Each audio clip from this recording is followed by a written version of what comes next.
Snortin Norton pulled out his Colt 45 six-shooter gun and shouted, "All you scarecrows, line up against the fence. Get ready to sing the Crow Anthem tomorrow." Almost all the scarecrows lined up against the fence. They began singing, but Sagmo Scarecrow cried as he sang the Crow Anthem. You Oh, can't win. you can't win, and you can't get out of the game. Gepetto stood tight-lipped behind his scarecrow Elmer and then whispered, Elmer, Elmer, it's time for you to speak up for yourself and for all the scarecrows. Elmer, speak up. People passing by looked on in total disbelief. The Pumpkin Pie sisters disagreed about whether the scarecrows would be safe or blown to smithereens tomorrow. I mean what I say, and I say what I mean, snorted Snortin Norton as he rode his horse, Whispering Wilbur, behind the fence full of scarecrows. His horse, Whispering Wilbur, spoke too softly to be heard.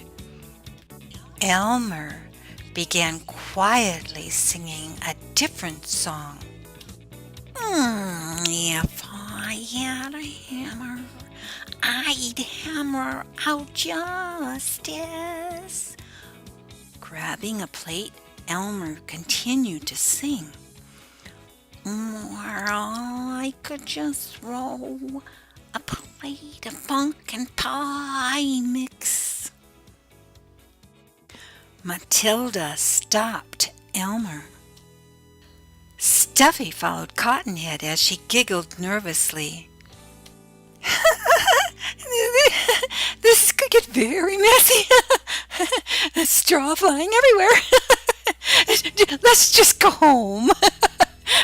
Snortin Norton could shoot all the stuffing out of all those scarecrows. A lot of people didn't really believe that Snortin Norton would actually shoot the scarecrows today or even tomorrow. So they headed home, leaving the scarecrows on the fence overnight. Myrtle put her hands on her hips and exclaimed,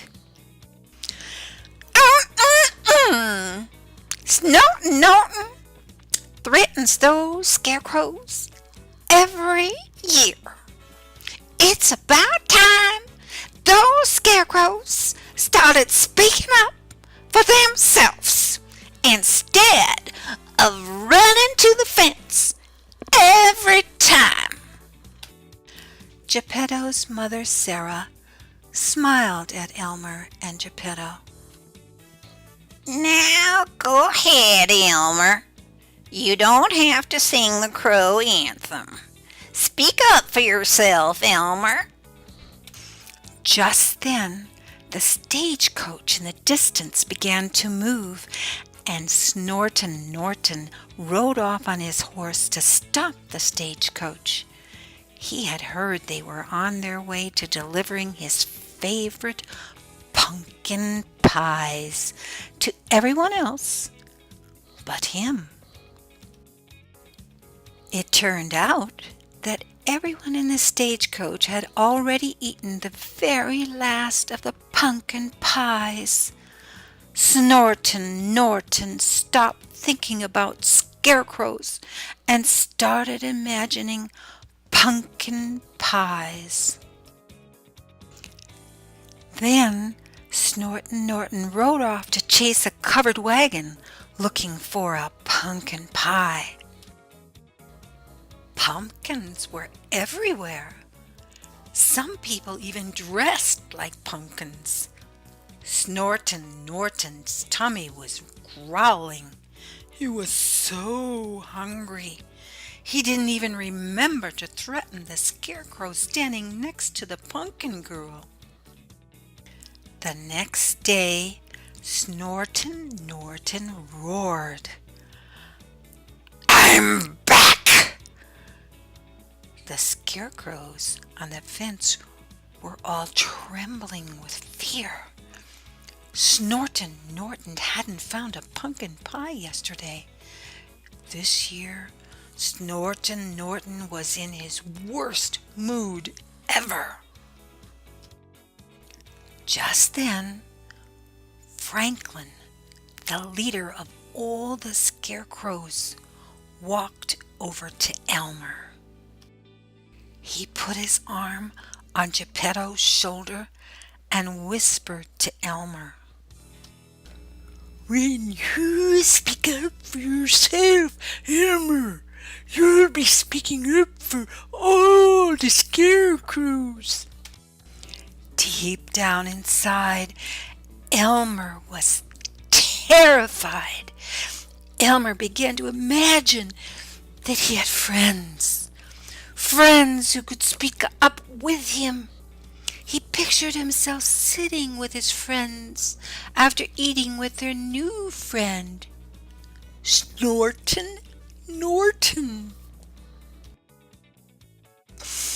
But Snortin Norton was not going away.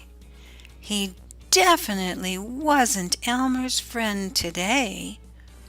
Elmer wished he had time to ask his best friend Matilda to find him some brave and clever scarecrow friends. Elmer didn't know that yesterday his best friend Matilda had already talked with Barney, who was Franklin's head scarecrow leader for all the scarecrows. Barney told Matilda, What Elmer needs is 2 brave and clever friends. Matilda, you need to build Elmer 2 new scarecrow friends. So Matilda began following Barney's instructions. Matilda brought 2 bags full of scarecrow building supplies to the angel Gabriella, who knew all about how to build new scarecrow friends. Gabriella sent Matilda some excellent scarecrow builders who knew exactly how to make just the type of scarecrow friends that Elmer had been imagining. They built Elmer's new favorite buddy, Frank. For Elmer's second friend, with the precision of an expert, they requested a short stick frame. Then they began building the girlfriend that Elmer had always wanted and named her Fancy. When it was almost too late, Matilda appeared with Elmer's 2 new scarecrow friends, Jack and Fancy, and new human friends. Elmer was so happy, but Snortin Norton was getting ready to start shooting. Smacking his lips, Snortin Norton got angrier, remembering the pumpkin patch and dreaming of pumpkin pies. While reaching for his gun, he roared, Now start singing the Crow Anthem, oh you scarecrows! Snortin Norton frightened one scarecrow so much that the scarecrow fainted and had to be wheeled away. That's when Elmer finally found the courage to speak up. You look mighty hungry, Snortin Norton. Did you know that pumpkin scarecrows know how to make pumpkin pies? Well, that stagecoach just came from our pumpkin pie kitchen, and Well, before Elmer had even finished speaking up to Snortin Norton. All Snortin Norton could think about was pumpkin pies made from the pumpkins in the pumpkin patch, full of pumpkins. Elmer's friend Jack had been brave at first, standing tall, but Jack fainted too when he heard Elmer speaking up to Snortin Norton. Fancy Gepetto and baby Lewis Carroll were so happy that Elmer saved the scarecrows. While Snortin Norton chased after the stagecoach, he began to think it would be so much easier to find a pumpkin pie if the scarecrows could just be his friends. Elmer was absolutely thrilled to be alive. He gave his scarecrow girlfriend Fancy a big hug and said, Thank you, Fancy, for standing by me. Gepetto looked over his shoulder and said, What? Don't us humans get a thank you too? Scarecrow Jack got up from the ground, put on his hat.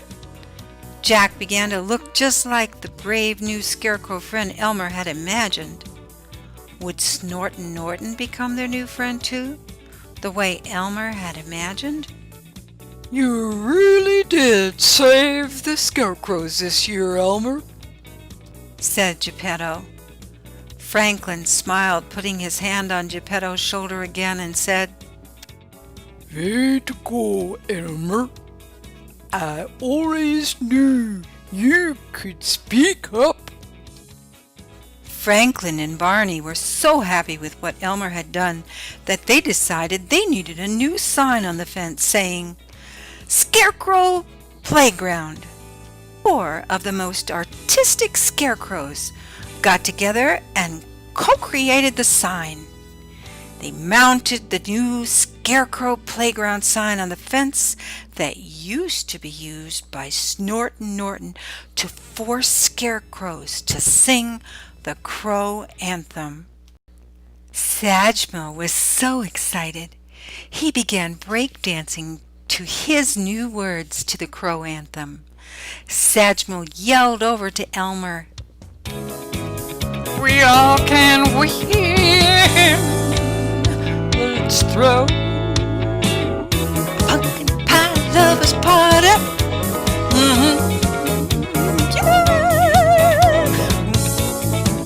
Hey, Elmer, let's invite Snortin Norton to come and dance with us.